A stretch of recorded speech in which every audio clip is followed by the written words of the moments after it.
ঘুমটা ভেঙে গেল হঠাৎ। বাইরে কি ঝড় হচ্ছে?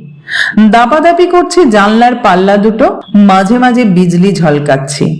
ফের শুয়ে পড়তে গিয়ে সেই বিদ্যুতের ছটফটে আলোয় মনে হলো ঘরের মধ্যে যেন হামা দিচ্ছে কেউ।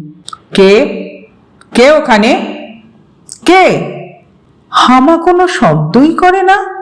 উঠে আসি কাছে, আবারও জিজ্ঞেস করি, কে আপনি? কি চান? সে তবু নিশ্চুপ থাকে। এ কোণ থেকে ও কোণে ঘুরছে, মাথা তুলছে না কিছুতেই। চোখে চোখ নয়। কিছু কি খুঁজছেন আপনি? শুনতে পাচ্ছি। খুঁজছি ঠিকই, খুঁজতে তো হবেই। পেলেই বেরিয়ে যাব নিজে নিজে হেঁটে। কি খুঁজছেন? মিহিস্বরে বললেন তিনি। মেরুদণ্ডখানা। সেই মুহূর্তে বিদ্যুৎ ঝলকালো ফের।